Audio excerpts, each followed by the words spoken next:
जरा तसव्वुर करें आपके इर्द गिर्द उड़ने वाला कोई परिंदा आम चिड़िया या कबूतर ना हो, बल्कि एक जासूस का काम करे और आपकी पल पल की खबर आपके दुश्मन तक पहुंचा दे।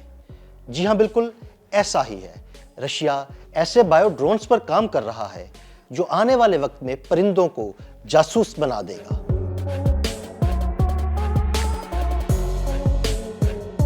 कभी जासूसी के लिए खुफिया एजेंट्स इस्तेमाल होते थे, फिर ड्रोन आए और अब कबूतरों का दौर वापस आ रहा है। लेकिन इस बार कबूतर सिर्फ परिंदे नहीं बल्कि बायो ड्रोन्स की शक्ल में सामने आएंगे। रूस ने असली कबूतरों को जदीद टेक्नोलॉजी से आरास्ता करके जासूसी के लिए तैयार कर लिया है। रूस की न्यूरो टेक्नोलॉजी कंपनी नेरी ने एक ऐसा तजुर्बा किया है जिसने दुनिया भर में हलचल मचा दी है। कंपनी ने न सिर्फ कबूतरों के दिमाग में इलेक्ट्रोड्स लगाए हैं बल्कि इन्हें दूर बैठकर कंट्रोल करने का भी दावा किया है। जासूस कबूतर को शमसी तवानाई से चलने वाले इंतहाई हल्के बैग्स पहनाए गए हैं जो वजन में तो हल्के हैं, ताहम इनमें ऐसी चिपें लगाई गई हैं जो जहाज में इस्तेमाल होने वाले इलेक्ट्रॉनिक्स आलात जीपीएस ट्रैकिंग में इस्तेमाल होती हैं। ऐसी टेक्नोलॉजी के जरिए न्यूरल इम्प्लांट में सिग्नल मुंतकिल होते हैं।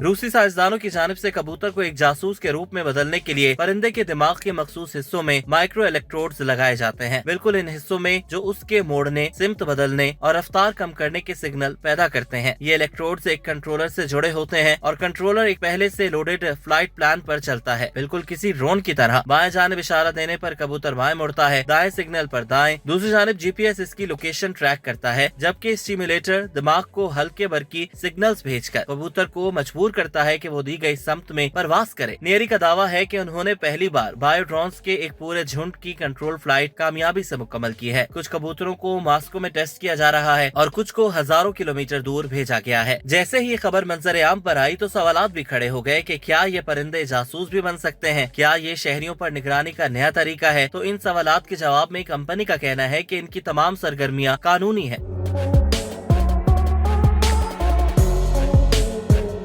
कंपनी दावा करती है कि मसनूई ज़हानत की मदद से तमाम डेटा को प्रोसेस किया जाता है ताकि लोगों की निजी मालूमात महफूज रहें। लेकिन माहिरीन कहते हैं कि कबूतर चाहे कितना भी आम हो, अगर उसे कंट्रोल किया जा सके तो ये एक बेआवाज जासूस भी बन सकता है। कंपनी ये बायो ड्रोन गैस पाइपलाइनों की निगरानी, बिजली की लाइनों की इंस्पेक्शन, जंगलात की निगरानी, रेस्क्यू मिशन और माहौलियात के सर्वे जैसे कामों में इस्तेमाल करना चाहती है। अगर ये टेक्नोलॉजी कामयाब हो गई तो परिंदों की हर उड़ान एक मिशन बन सकती है। मज़ाहिर तो ये आम परिंदे हैं, लेकिन जाने कौन कल को इनमें से कौन सा परिंदा खामोशी से आपकी निगरानी कर रहा हो। टेक्नोलॉजी आगे बढ़ रही है और शायद हम बायो ड्रोन्स के एक नए दौर में दाखिल हो चुके हैं, जहां जासूस सिर्फ इंसान नहीं बल्कि परिंदे भी हो सकते हैं।